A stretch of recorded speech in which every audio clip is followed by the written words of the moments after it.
Beautiful day in Arizona. I'm sitting in the end of a container on Nate's project that's going to eventually be a shop, a little shop and an office for him. These containers are fabulous.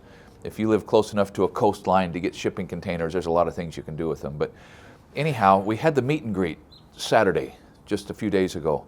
And it was just dynamite. Had about 200 of you people show up. Thank you for that.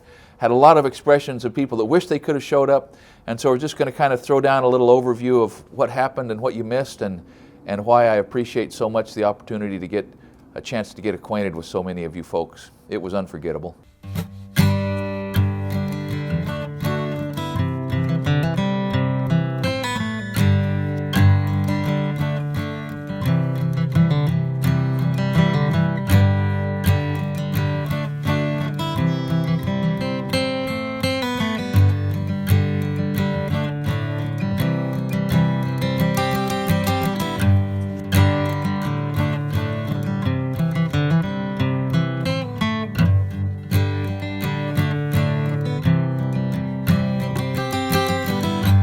Part of what made this meet and greet just really terrific for me was I got a chance to meet a couple of people in particular and a couple hundred in general, but two people that have been among the earliest commenters and steadiest supporters in the comments and in the sort of criticism in the best sense of the channel. They showed up early and they've been consistent, and that's Ken Gamble and Jeff Knox. Ken was the second man here Saturday, and Ken's had some real physical challenges in his life. He had third-degree burns over 60% of his body and lived through it. Think about that for a second. Great to meet you, Ken. Thanks for coming. Thanks for traveling that distance. So, Jeff, it was great to meet you, too, for a particular set of reasons. You were among the first of the commenters on this channel and the first to become consistent, and your comments, I could tell that you were thinking carefully and sort of offering a perspective and criticism that maybe would be useful, and it was useful. So thanks for that. Thanks for stopping by, and thanks for the work you do with the Firearms Coalition. We'll put the details to that nonprofit in the notes of this video. But so Ken and Jeff, awesome, and then the other 198 of you, it was terrific. Let me show you a few of the items that people brought that are useful and memorable and encouraging, and frankly, some of them really valuable to me. So one of the people that came was a tall, red-headed young man, John Moran, I think. Look what he brought. He brought me a couple bundles of 24-inch wood stakes. Now, a wood stake is not high-tech, but John's grandfather made a little mill right here in Phoenix to make wood stakes. They pay cash for pallets, they make wood stakes. He's third generation. And there are some real good uses for wooden concrete stakes. Number one, they are not round. And there are some things that you can do with the wood stakes that you can't do with any other kind of a stake, and we'll demonstrate that one of these days. So if you just need some stakes around, buy a bundle of wood stakes, put them in the corner of the shop, pull them out as you need them. They're pretty handy. Among all the people who made the time to come to the meet and greet, one gets the award for longest distance traveled. Paul from Ireland. He came over bringing with him a beautiful set of tungsten carbide burrs, and he told me that Ireland makes over 50% of the tungsten carbide burrs that are made in the world. Now that's an interesting piece of trivia, but I know this. He brought me a bunch of burrs, like 30 to be exact, that will be probably what I need for the rest of my life. Burrs are Rotary Files. Look what he brought me. I hope you can see that. I don't know how many are there, but these are seconds of all shapes and sizes, and they are more like jewelry than tools. They're just a beautiful, beautiful thing. And you put them in a die grinder or a drill motor, but a die grinder is better because they are made to run at high RPMs for smoothing and grinding and shaping.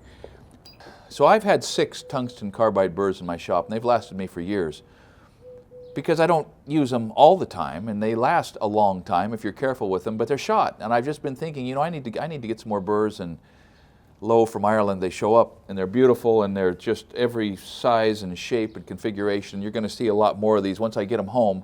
I don't know how I'm getting them home. I don't know that they're going to want me to carry these on, and I don't have a check-on bag. So we'll get them home one of these days soon, and we'll spread them out, and I'll show you their shapes and their applications as I understand it, and we'll do some work with these things.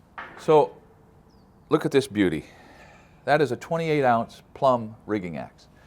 Now, plumb doesn't exist anymore like they did, and these don't exist anymore like they did, and Dave Taylor brought me one of these.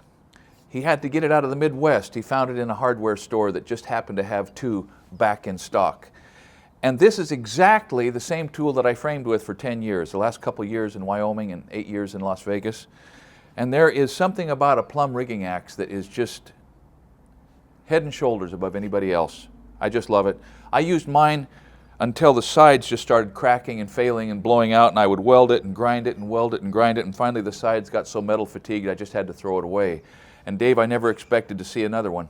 But Dave, more importantly than the rigging axe, I had a long conversation with him, and he came from Albuquerque to talk about building science and innovations around energy efficiency and those kinds of things. And you're going to hear a lot more on this channel about what I learned from Dave at the meet and greet this weekend. So I met an interesting young man, Josh Pelsma. He's got the same year Ford F-350 that I do, 97, 98. And man, he came up and wanted to talk about trucks because he's a salesman for performance and off-road components.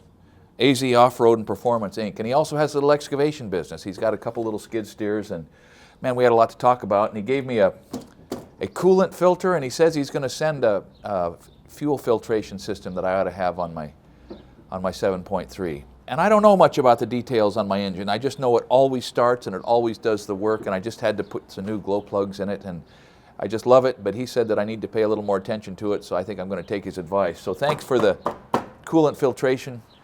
I looking forward to hearing more about what I should be doing for that truck, and it's nice to meet somebody that really knows. So it was great to meet all of you people, 200 people. And you know, it was so interesting. I got to talk to a lot of engineers and computer software people and hardware people, and there were 2 husband-wife engineering duos, one couple, I don't remember your name, but 2 aeronautical engineers. It was compelling to meet so many people so much smarter than I am, and to think they would come over here and visit. So it was great. We're leaving in a couple days, and then, yesterday I went over to Metro Tech High School. It's in the Phoenix Union School District. It is a gem. It's a full-range high school, but they have just a wildly successful and well thought out VOTEC program. 35 different VOTEC tracks the kids can take, and I got to speak to the juniors and seniors in the construction program. Smart, well-intentioned, focused, move-ahead kids. It was terrific.